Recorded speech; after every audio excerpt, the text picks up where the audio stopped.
dramatic escalation between Israel and Hamas in Gaza. You're looking at the Gaza skyline there with several explosions ringing out. The Gaza Health Ministry just in the last few minutes confirming the death of Hamed Ahmed Abdul Kodari, a 34-year-old who is reported to be a Hamas field commander. That would reportedly be in an Israeli airstrike, and a targeted killing would signal a new phase in the way Israel is responding to what has been over 500 rockets fired from Gaza towards Israeli communities. More on that strike in a moment, but let's first jump to our Eilon Livy in the Israeli area of Kfar Aza off the border. Eilon, what's the latest from you there?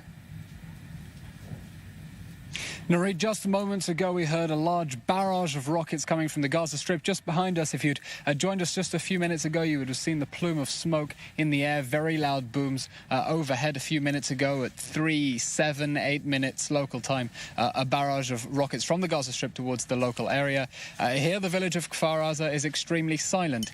210,000 children are staying home, all children within a 25-mile radius of the Gaza Strip. That means their parents are with them. The city of Sderot, many restaurants and shops are simply closed because parents need to be together with their children. Unsure whether the situation is going to pass. These conflagrations have a habit of disappearing as quickly as they come, or as we move now to a new stage of targeted killings and indeed fatalities on the Israeli side. Let's stress, the first Israeli death since the 2014 war. Perhaps we might have shifted gear and need to hunker down for a bumpier ride. Eilon, you've been reporting in several areas around there, including the city of Sderot. Tell us a little bit about the damage that you witnessed there, and also what residents are telling you. What are their fears at this moment, and what would they like to see happen? Residents here are anxious and weary as well. This is a reality that many of them are used to. If you ask any residents whether they slept last night in the bomb shelter, by which I mean the whole family in the bomb shelter, they look at you like you're a little bit crazy and say, well, of course we did. Anyone with their head screwed on their shoulders sleeps in the bomb shelter because you have only 10 seconds to run for shelter, if that. Last night at about 2 in the morning, a rocket struck a kindergarten in Sderot. It hit inside the sand pit in the yard outside. Shrapnel flew everywhere, flying through the concrete walls of the kindergarten. If it had been daytime, we would have been looking quite possibly at a massacre of special needs children. That rocket also managed to cause immense damage to the nearby apartments. One apartment we inspected had disabled residents. They had only just been moved out for the weekend in order to change the furniture, but if they had been there overnight, they would not have been able to move to the safe space in time, and they too could have been killed. So a very tense. All right, Eilon Livy, just off the Gaza border. Let's jump back to that breaking news from the last few minutes. The Gaza Health Ministry, confirming a targeted killing carried out by Israel. You're seeing pictures purporting to show that strike there. The Gaza Health Ministry says this is Hamed Ahmed Abdul Kodari, a 34-year-old Hamas field commander. Jacques Neria still here with me in the studio. Jacques, when we hear reports of a targeted killing, that is potentially a new phase in how Israel is choosing to react to this rocket fire. How significant or not is that?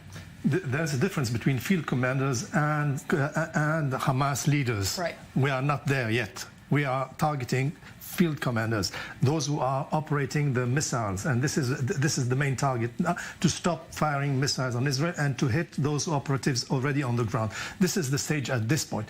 Let me just make a statement concerning Hamas. Hamas is not an existential threat to Israel, but the way Israel behaves vis-à-vis Hamas is learned far away in the north with Hezbollah. If Hezbollah understands that Israel is not able to subdue Hamas, then it has lots of significance towards a possible future conflict between us and Hezbollah. This is the main issue today. It's not the fight between us and Hamas. It is not a limited fight between two factions. It's beyond that. It's beyond our borders. Our defense correspondent Daniel Tzemach joining us once again from Jerusalem, where that security cabinet meeting is being held now. Daniel, what's the latest you can tell us about how Israel is poised to react to this?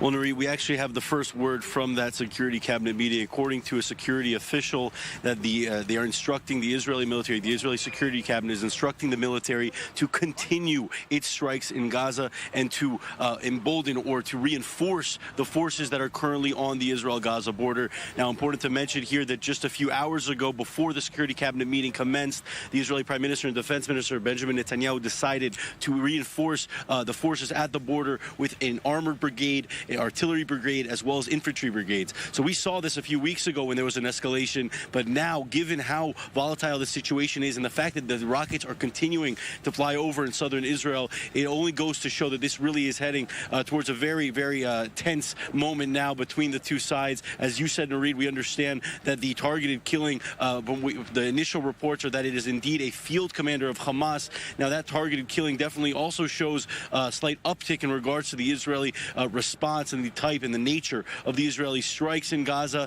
And so, from what we understand, this situation will continue and the Israeli military response will continue. That's the latest we have.